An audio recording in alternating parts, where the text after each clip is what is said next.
반갑습니다. 네, 안녕하세요. 저는 올해 태계원 교회 새로 부임한 김태우 교육전도사라고 합니다. 부임한 지 한 달이 좀 넘었는데 이제야 부임 설교를 하게 됐습니다. 네, 우리 영상을 통해서 인사드리는 모든 성도님들도 반갑습니다. 제가 이 설교를 준비하면서도 또 늘 저 자신을 돌아보면서도 생각하기를 제가 참 부족한 게 많고 참 못난 사람입니다. 부족한 게 너무너무 많지만 특별하게 또 제 노래를 정말 기가 막히게 못 부릅니다.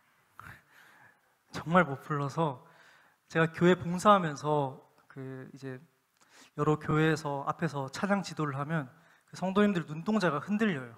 이렇게 막 약간 왜 저 사람이 찬양 지도하지? 약간 이런 눈빛이신데 제가 참 죄송하고 그 설교 예배 전에 은혜를 이렇게 받고 예배 시작해야 되는데 제가 다 은혜를 깎아먹고 성도님들 귀에 상처를 입히는 것 같아서 참 그게 늘 고민이고 걱정이었어요.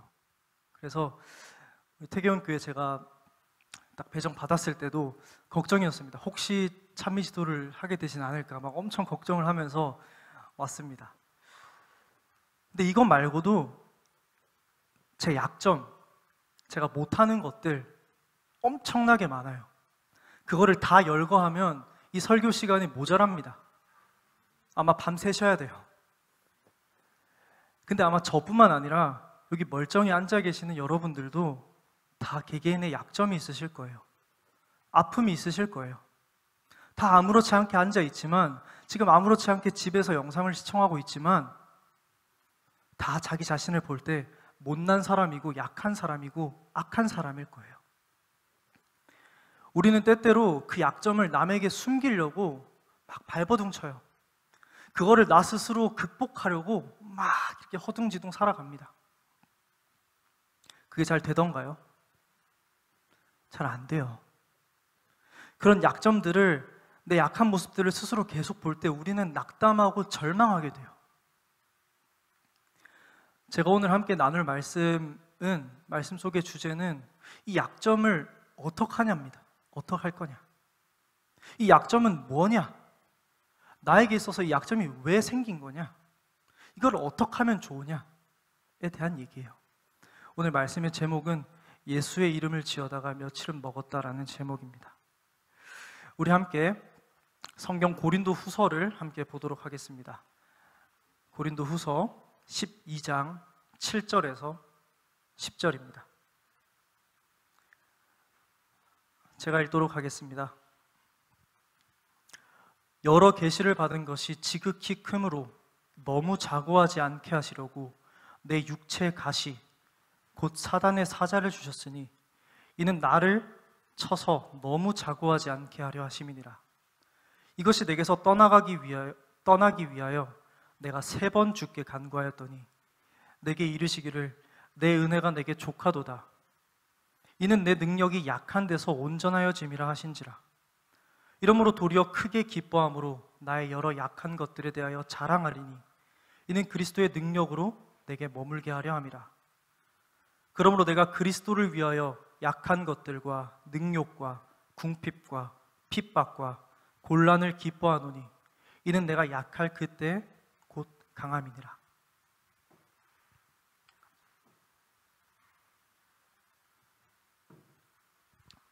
제가 참 좋아하는 성경절입니다.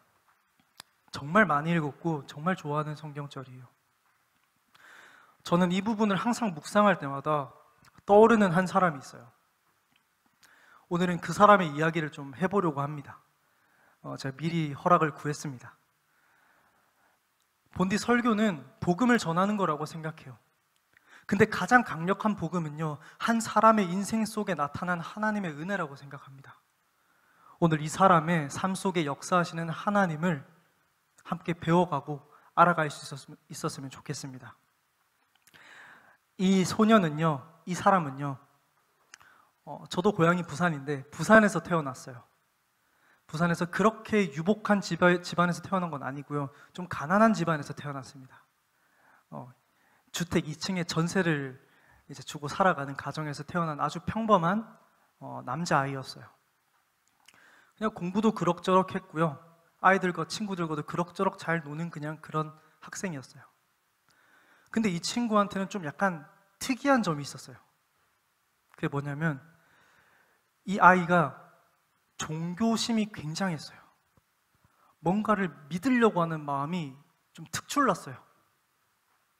얼마나 특출났냐면 이 아이가 5살 때, 우리 성유리가 몇 살이죠? 4살 정도 되나요? 이 아이가 5살 때 부모님이 다 교회를 안 다니시는데 혼자 교회를 갑니다. 5살 때 혼자 교회를 다녔어요. 교회 가서 예배 드리고 과자 얻어먹고 교회 가방 들고 오고 막 그랬답니다. 그리고 7살 때는요, 자기가 다니는 어린이집에서 엄마한테 부탁해서 저기 불교재단의 유치원으로 옮겨달라고 했대요. 그래서 불교재단의 유치원으로 가서 선생님들이 엄청난 예쁨을 받았다 그래요. 너는 스님 유망주다 이러면서 너 훌륭한 스님이 될 거야 이러면서 굉장히 그 반야신경도 잘 외우고 이 가부좌 트는 자세가 남달랐답니다. 7살이에요. 그것도 모자라서 이 아이가 12살이 되던데요. 지금 실화입니다. 12살이 되던 해요. 종교를 만들어버려요. 자기가 가지고 다니던 조그만한 인형을 가지고 그 이제 나루토라고 하는 만화 캐릭터인데요. 그 인형을 가지고 종교를 만들어요. 그래서 친구들한테 말하는 겁니다. 그 친구가 또 반장이었어요. 얘들아, 내가 나신교를 만들었어. 나루토 신을 섬기는 교 만들었으니까 우리 같이 예배 드리자. 아침 8시에 우리 남자 화장실 앞에 모여.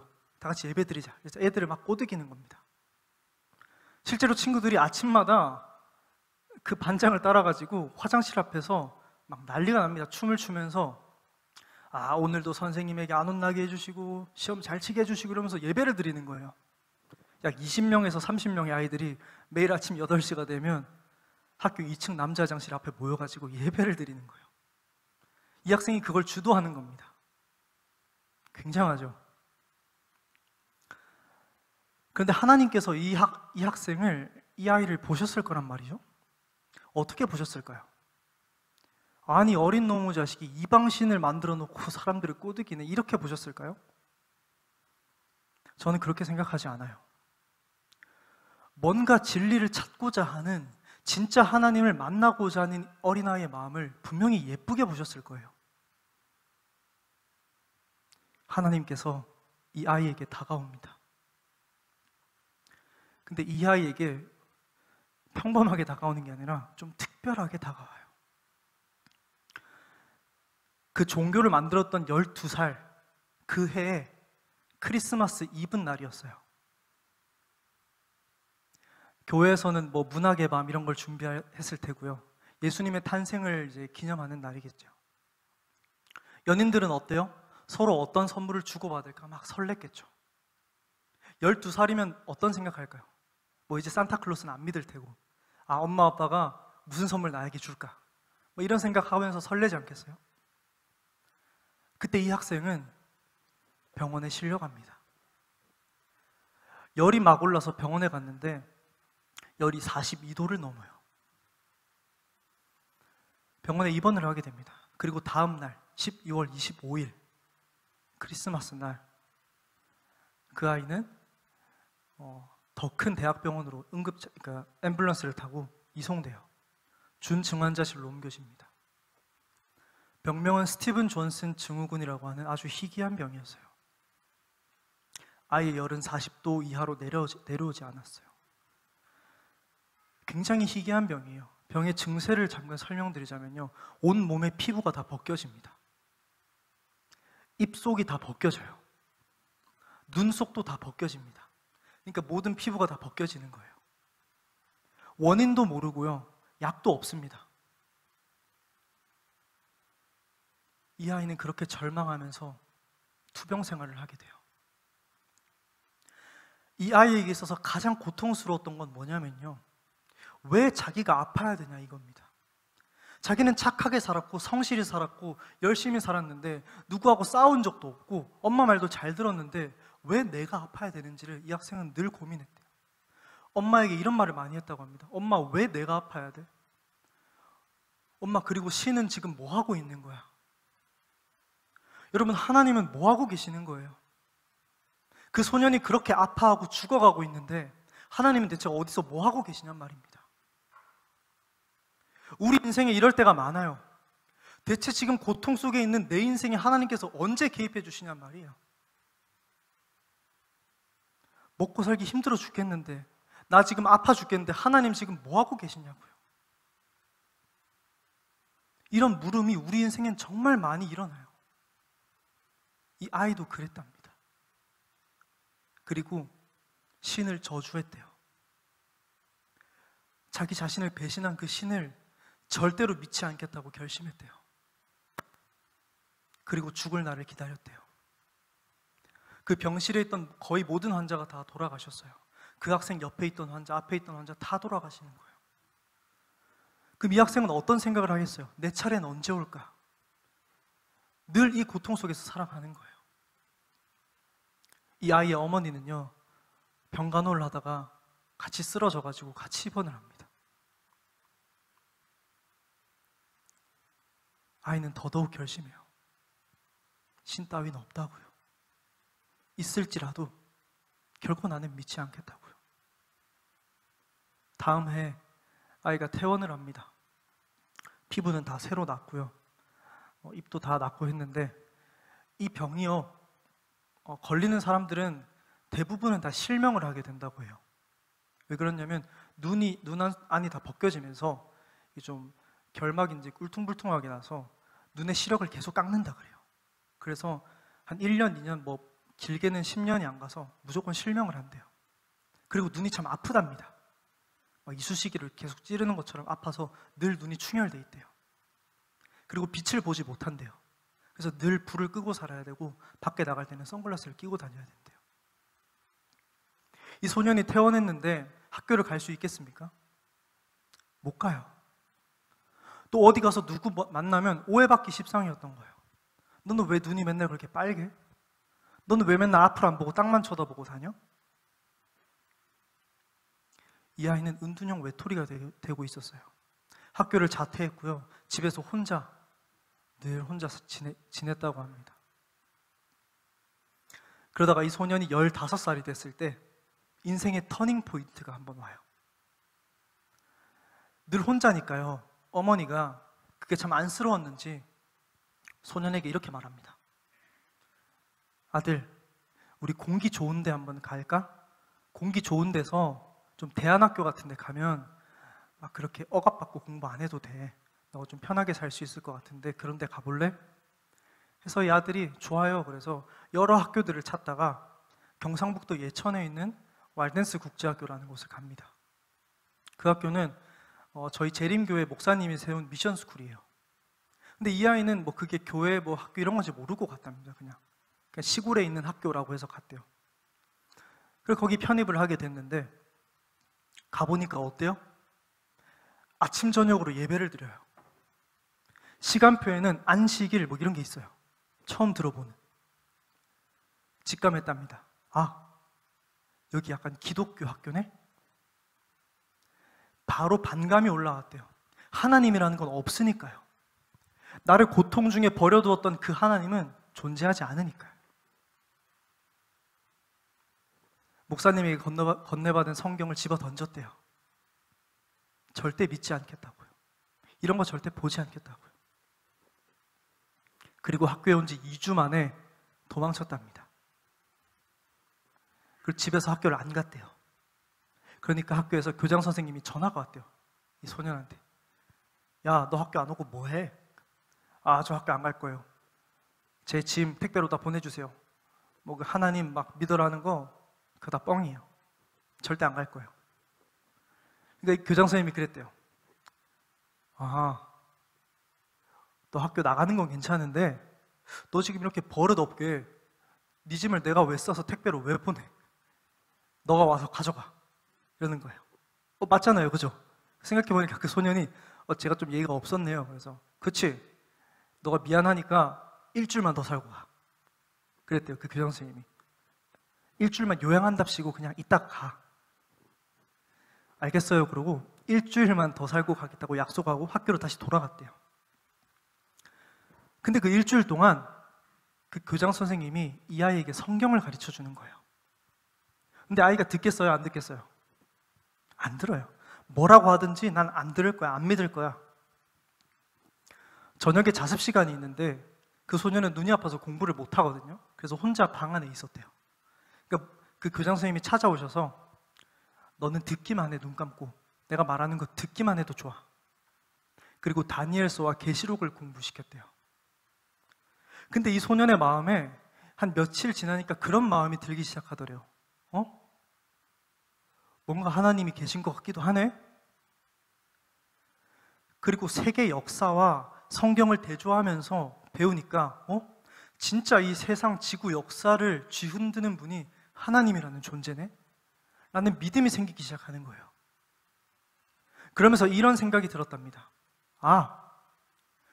한 명 한 명 개개인, 한 나라, 전 세계, 온 우주를 주관하시는 하나님이시라면 이 약하고 못난 내 인생 하나도 주관하고 계신 게 아닐까라는 생각이 들었대요.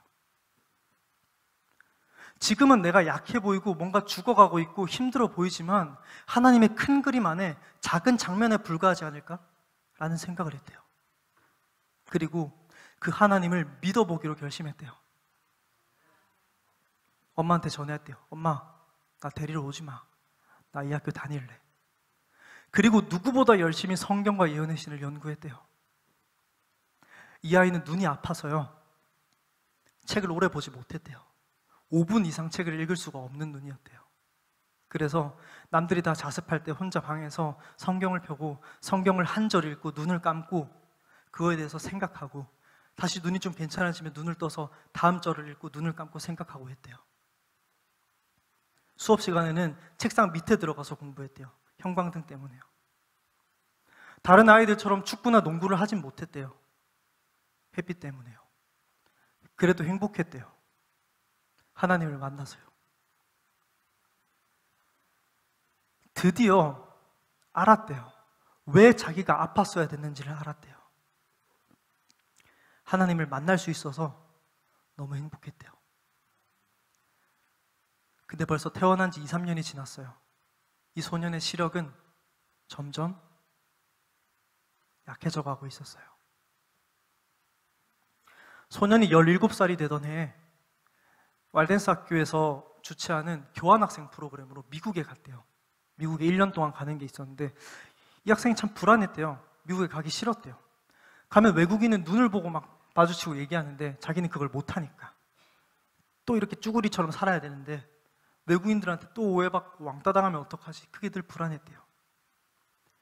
근데 교장 선생님과 부모님의 지지로 1년 동안 갔다 오기로 결심하고 미국에 갔대요. 17살 때. 근데 이 학생이요, 2주에 한 번씩 안과를 다녔어요. 눈 이제 검진도 받고 약을 처방받았기 때문에 2주에 한 번씩 병원을 다니는 몸인데 미국에서도 병원을 가야 되잖아요. 그래서 이제 병원을 2주에 한 번씩 가니까 그 미국 학교의 교장 선생님이 궁금했대요. 어느 날 왜 얘가 맨날 병원 가지? 그래서 한 날은 야, 내가 태워줄게. 그래서 병원을 데려다 주셨대요. 교장 선생님이. 그리고 아이가 진료 끝났을 때 몰래 의사 선생님한테 여쭙대요. 저 아이가 왜 맨날 병원 오나요? 근데 놀라운 얘기를 듣게 돼요. 그 의사가 이렇게 말했답니다. 제 짧은 소견이지만, 영어로 했겠죠? 제가 영어를 하면 못 알아들으시니까 저도 물론 영어를 잘 못합니다. 한국어로 하자면 제 짧은 소견이지만 이 아이의 오른쪽 눈이 곧 실명합니다. 제 소견으로는 한 달 내에 실명합니다. 그리고 왼쪽 눈도 머지않아 실명할 것 같아요 라고 말해요. 교장 선생님이 놀라셨대요. 그래서 다음날 그 아이를 데리고 다른 병원에 또 갔대요. 좀 큰 병원에.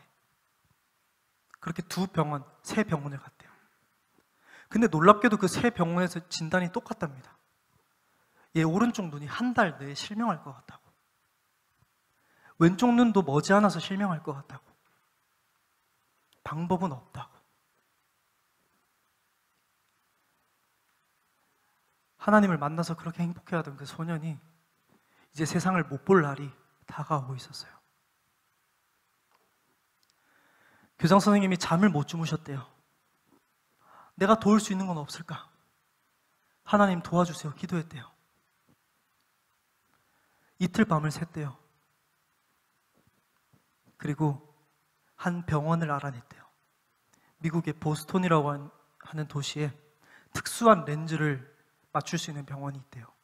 그걸 알아내서 그 학생과 함께 2주 동안 보스턴 호텔에서 머물면서 병원을 다녔대요.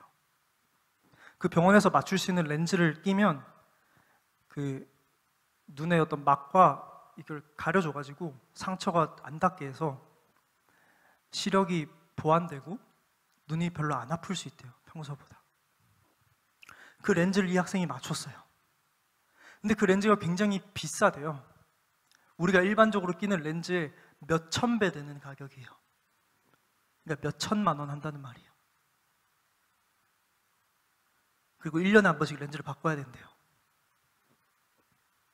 근데 그 소녀는 그렇게 부자가 아니었대요. 가난한 집안이었거든. 근데 정말 놀라운 사실은 그 병원에 하루에도 수십 명의 환자가 오가는데 세계 곳곳에서 와요. 근데 1년에 딱 3명만을 무료로 렌즈를 맞춰줘요. 근데 이 학생이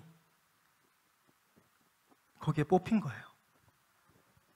이 학생은 미국 시민권자도 아니고 영주권자도 아니에요. 1년 그냥 왔다 가는 교환학생인데 이 학생이 무료로 렌즈를 선물 받았어요. 이건 하나님의 은혜예요.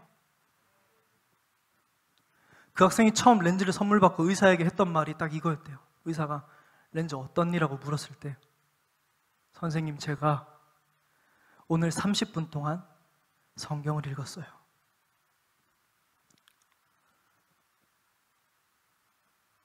한 절 보고 기도하고 했던 그 소년이 30분을 말씀을 읽었대요. 그게 너무 감사하더래요.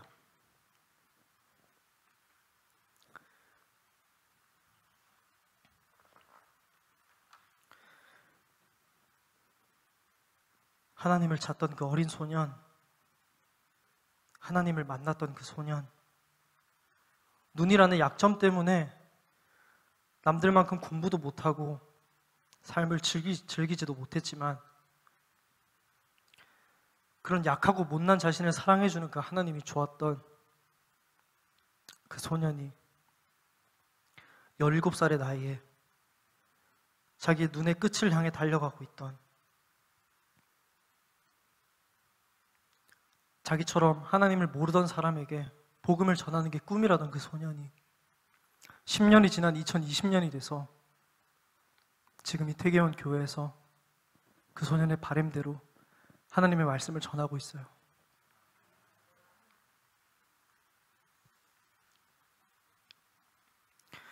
저는요, 아직도 약하고요, 아직도 못났고요, 아직도 부족한 사람이에요. 너무도 자주 사단이 저에게 얘기해요. 야, 너 약하잖아. 너 아프잖아. 네가 뭘 한다 그래? 네가 목사 될 수 있을 것 같아? 네 몸 케어하기도 힘든 네가 그 영혼들을 네가 케어할 수 있을 것 같아? 매일매일 저에게 속삭여요. 그럴 때마다 가끔은 절망하기도 하고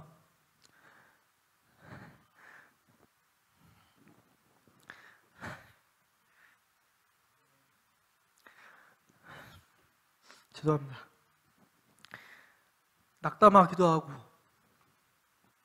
쓰러지기도 해요.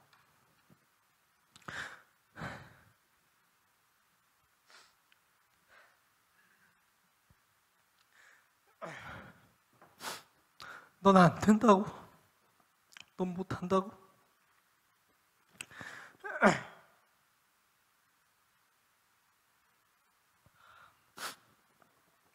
그럴 때마다 다른 한편에서 하나님의 음성이 들려요. 맞아, 태우야. 너 약해. 너 못해. 근데 내가 강해. 내가 너무 강해. 내가 할 수 있어. 나를 붙들면 할 수 있어.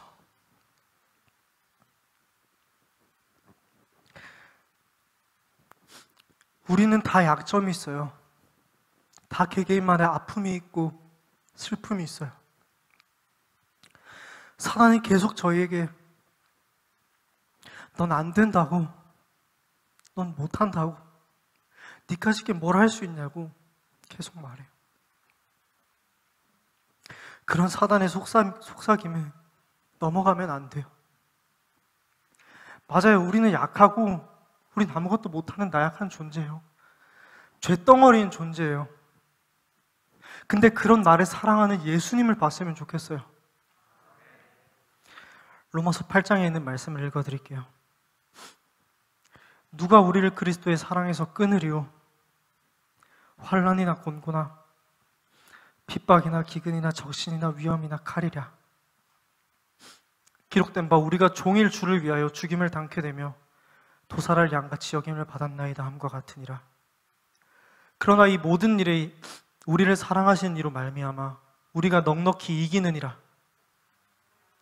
내가 확신하노니 사망이나 생명이나 천사들이나 권세자들이나 현재일이나 장래일이나 능력이나 높음이나 깊음이나 다른 아무 피조물이라도 우리를 우리 주 예수 그리스도 안에 있는 하나님의 사랑에서 끊을 수 없으리라.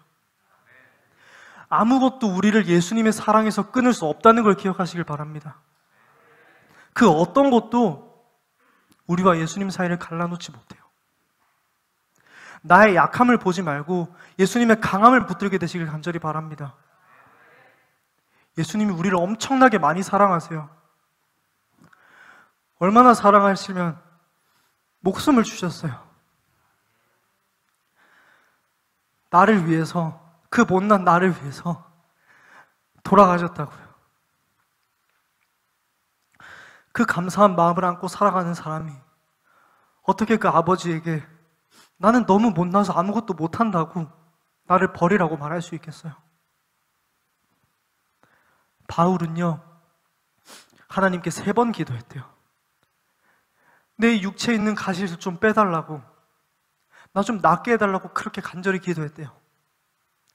근데 하나님의 응답은 이거였대요. 내 은혜가 내게 많다.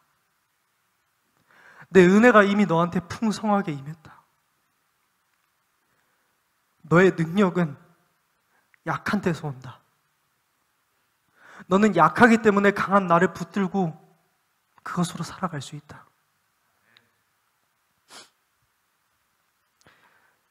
내가 약하다는 그 생각은요, 나로 하여금 강한 하나님을 붙들게 해줘요. 내가 부족하다는 생각이야말로 나로 하여금 부족함이 없는 사람이 되게 만든다고요. 공부도 그렇잖아요. 자기가 부족한 걸 아는 사람이 더 열심히 성실히 노력합니다. 난 원래 잘해라고 교만한 사람은 넘어지기 십상이에요. 저는 더 이상 제 눈이 낫게 해달라고 하나님께 기도하지 않아요. 하나님께 대신 이렇게 기도해요. 하나님, 제가 어디에 가든지, 어떤 상황에 처하든지, 어느 교회에서 봉사하든지, 어떤 모습으로 살아가든지 하나님의 은혜를 기억하는 사람이 될 수 있게 해주세요. 하나님의 사랑을 전하는 사람이 되게 해주세요. 저에게 늘 좋은 사람들이 많았어요. 저에게 하나님을 알려주셨던 왈덴스 국제학교의 교장 선생님, 제 아픔을 자기 아픔처럼 여기고 잠을 설치면서 병원을 알아봐 주셨던 그 미국의 교장 선생님, 그 밖에 수많은 도움을 주셨던 목사님들, 많은 성도님들, 친구들, 하나님께서는 늘 저에게 좋은 사람들, 좋은 이웃들, 좋은 교회를 저에게 주세요. 저는 이 태계온 교회가 하나님께서 또 한 번 저에게 주신 그 좋은 교회라고 생각합니다. 저는 부족한 사람이고 못난 사람이고 약한 사람이에요. 그래서 여러분들이 기대하는 것만큼의 어떤 것들을 못할지도 몰라요. 하지만 안 보이는 곳에서 정말 열심히 기도하면서 교회를 위해서, 여러분들을 위해서 섬기겠습니다. 약한 저인 만큼 더욱더 큰 하나님을 붙들겠습니다. 저는 병원에서 처방받았던 약을 먹고 병에 걸렸어요. 병의 원인이 그 약 때문이었대요. 아파서 나으려고 먹었던 약인데 저를 더 아프게 만들었어요. 어쩌면 우리의 마음의 상처도 우리는 약으로 해결하려고 세상의 즐거운 영상들을 찾고 맛있는 음식들을 찾고 즐거운 만남을 찾고 있는지도 몰라요. 근데 그러한 세상이 주는 약은요, 결코 우리의 마음의 고독함과 외로움과 공허함을 치료하지 못해요. 되려 너희들을 더 아프게 하고 더 외롭게 하고 더 절망하고 낙담하게 할 뿐이에요. 우리들이 매일 먹어야 할 약은 예수 그리스도라는 이름이에요.